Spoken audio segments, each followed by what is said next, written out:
Morning everyone, Furlough from Northern Accountants. I hope you're well. Following on from yesterday's email, last week's email, I promised I'll give an update on the furlough position with the facts that we've got to hand. So I put this video together to give you that insight for what we know. So as has been announced, the portal is open on the 20th of the 4th.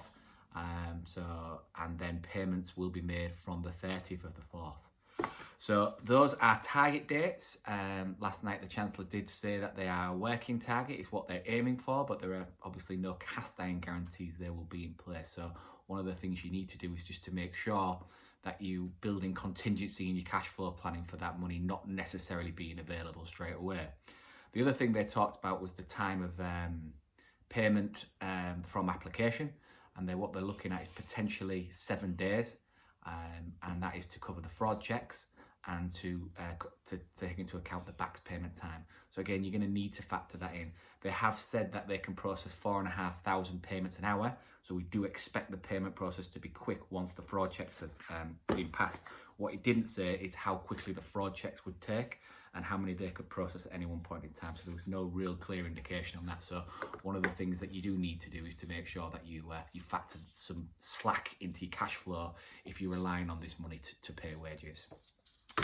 So what do we know about actually making the claim? Well, what you actually need to have is you need to have an online access to your PAYE account. So you either need to have your own HMRC logins, or we need to be authorised as an agent to make that claim on your behalf. So you've got a decision to make. You can go through and make the claim yourself, and we can provide you that. If we run your payment, we can provide you that information, or you can get us to do it. But again, we will need the authorisation in place to do that. So as you know, many of you have joined us recently or over the coming months, so there are some gaps in our authorisations. So yesterday we started a campaign to make sure that those things come in place, payroll being highly prioritised, and what we need from you is a code to be activated, and that code will arrive to you in about 10 days. So the applications all went in yesterday for everybody who we didn't have any payroll authorisations for, and they'll be in for 10 days. Now, the same for you guys who are going to set up your own HMRC portals. You need to factor that in, so you need to act now if you're going to set up your own portal and make your own claim. So in order to make your own claim, the following details are needed. So the bank account and sort code of which the money is going to go into, the name and contact person for HMRC to call if they have any questions. Now, if we do that submission, it's going to have to be you that they contact, because they will be questioning the detail behind the furlough decision, potentially, and we won't be able to give that detail, obviously not being involved in the decision-making process. So they have to be your contact details that go in there. You will need your UTR number, your company number, and your PAYE reference number, I believe. So that's there. So we can provide you that. Please don't call the office for that. We will send everybody's PAYE reference number out to everybody that we have a PAYE reference for. If you don't receive an email in the next 24 hours, just drop me a note, and we'll get that checked. The other thing that you will need is the name, the employee number, and the national insurance number of each furloughed employee, and the total amount being claimed for the furlough period. So those are the 5 things that you need. If we submit that information for you, we will hold a lot of that for you, but we will need some details from you. So again, we will send out a link which we want to collect that information on. It'll probably be a form that links to our Monday board, so we can have that information in there, so we've got a complete and absolute record. Okay, so one of the major considerations you've got to think about in terms of furloughing, and it's particularly prevalent at this moment in time, is regarding to statutory holidays and bank holidays, particularly the Easter bank holidays. So the rules behind furloughs, you have to be consecutively furloughed for 3 weeks, but national holidays have to be paid in full. So there's a bit of a problem there that if you furloughed somebody at the start of the month and you pay their bank holidays, there's a few issues. So you've got sort of 3 options that you need to consider. Basically, your first option, and not advisable, is you could ignore the bank holidays in the furlough period and just pay the 80% as you would. Now that could bring a claim against you from the employee for breach of their employment rights and breach of holidays and things like that. So again, probably not particularly advisable. You could agree to pay the employee full for those holidays, but again, you then would be in breach of the furlough rules for 3 weeks, so there could be subject to that being reclaimed.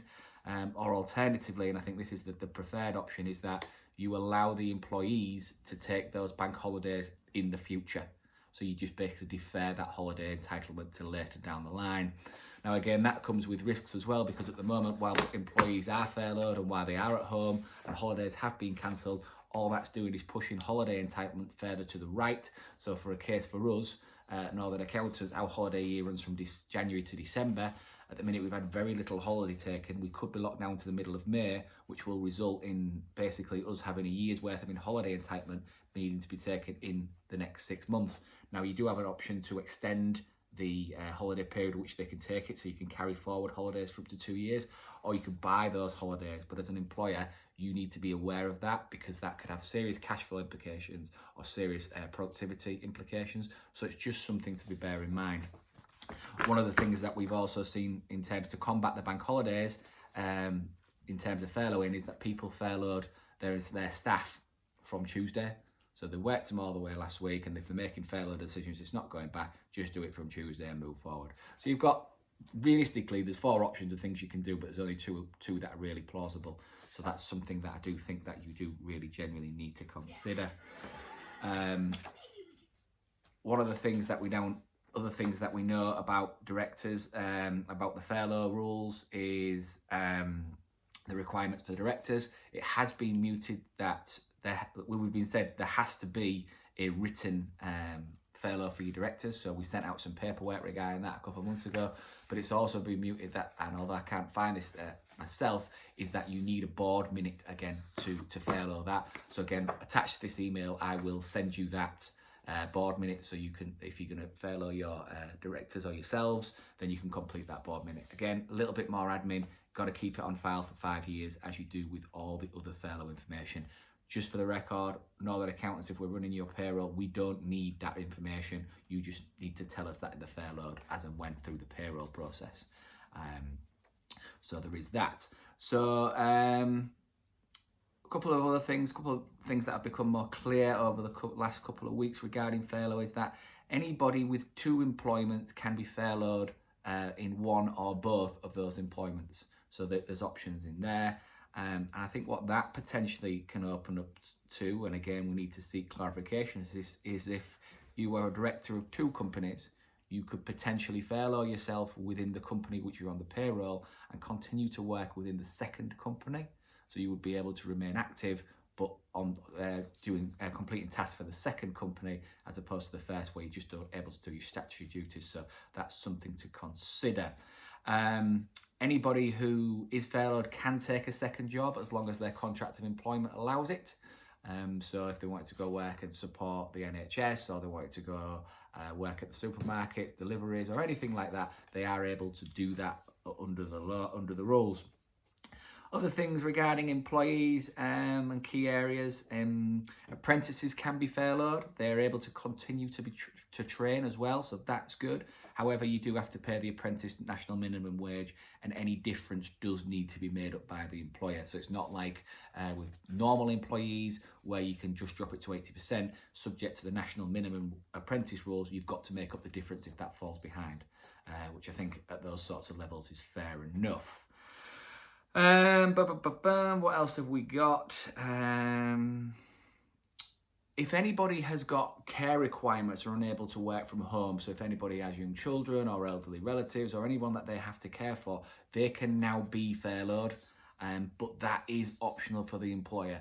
And something you do need to consider is that could potentially be used as an easy get out of jail card for somebody who just wants a few weeks off to make it easy for them. With the childcare, you've got a business decision to make there, because it is an easy get out of jail, because they get 80% of their salary and not do any work and enjoy the sunshine, with the kids making life a lot easier. So you've got to think about your productivity and things like that. So there is that.